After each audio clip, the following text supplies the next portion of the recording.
ចាជំរាបសួរអស់លោកស្រីទូរទស្សនិកជនជាទីមេត្រីចាដែលបានមកចូលរួមកម្មវិធីទូរទស្សន៍សំឡេងខ្មែរអាមេរិកាំងដែលហៅកាត់ថា Voca TV ផ្សាយបន្តផ្ទាល់ចេញពីស្ថានីយទូរទស្សន៍ LTC នៅទីក្រុង Lowell រដ្ឋ Massachusetts នៃសហរដ្ឋអាមេរិកចាហើយដែលផ្សាយចេញជារៀងរាល់ថ្ងៃច័ន្ទពីម៉ោង7ដល់ម៉ោង8យប់តាមរលកធារកាសរបស់ Comcast Cable ប៉ុស្តិ៍លេខ26ចា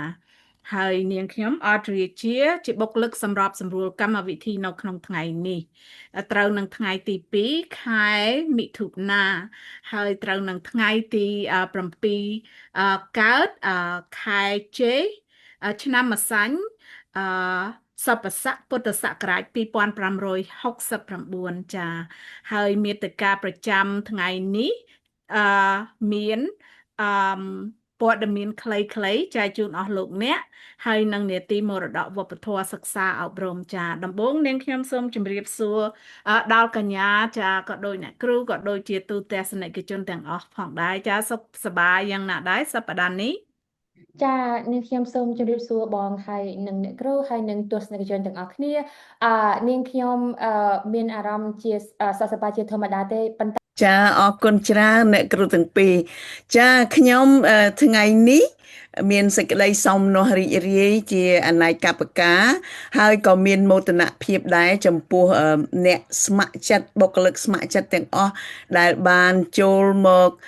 ធ្វើកិច្ចការជាមួយ Voca TV យើងខ្ញុំចា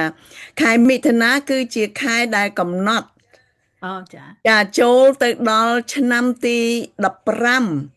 របស់Voca ទូរទស្សន៍ Voca យើងខ្ញុំចា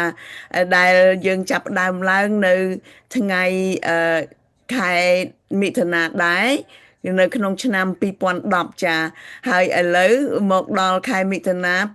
2025ត្រូវជា15ឆ្នាំហើយដូច្នេះតាំងនាមខ្ញុំជាទូរទស្សន៍Vocaនាងខ្ញុំសូមថ្លែងអំណរអគុណជាអនេកបការដល់បុគ្គលិកស្ម័គ្រចិត្តទាំងអស់តាំងពីដើមរហូតមកដល់ថ្ងៃនេះហើយជាពិសេសអ្នកគ្រូទាំងពីរដែលបានចំណាយពេលវេលារបស់គ្រួសារដ៏មានតម្លៃរៀងរាល់អាទិត្យហើយដែលបានមកចូលរួមក្នុងកម្មវិធីទូរទស្សន៍Vocaយើងខ្ញុំចាហើយយើងខ្ញុំសូមប្រសិទ្ធពរជ័យដល់អ្នកគ្រូនិងគ្រួសារឲ្យបានចម្រុងចម្រើនសុភមង្គលតរៀងទៅចាចាសូមអរគុណច្រើនអ្នកគ្រូចាហើយនាងខ្ញុំក៏ដូចជាកញ្ញាផងដែរក៏មានចិត្តសប្បាយរីករាយបានមកចូលរួមនៅក្នុងកិច្ចការបម្រើសង្គមរបស់យើងនេះដោយប្រើពេលវេលាផ្ទាល់ខ្លួនស្ម័គ្រចិត្តតែម្ដងចាហើយក៏សូមអរគុណអ្នកគ្រូផងដែរដែលព្យាយាមពលីពេលវេលាដ៏សំខាន់ទោះបីជាចូលនិវត្តន៍ក៏ដោយក៏នៅតែផ្ដល់នៅពេលវេលាផ្ទាល់ខ្លួនដើម្បីបម្រើសង្គមរបស់យើងមកដល់សប្តាហ៍ថ្ងៃនេះដែលមានចំនួន15ឆ្នាំកន្លងមកហើយក៏សូមថ្លែងអំណរអគុណដល់លោកអ៊ំពហិមកាយដែរដែលលោកអាចបានចូលរួមទេថ្ងៃនេះលោកក៏បានចូលនិវត្តន៍ផងដែរប៉ុន្តែក៏មានការសកម្មលោកអ៊ំបានចូលរួមហើយចាបម្រើសង្គមរបស់យើងដែរហើយ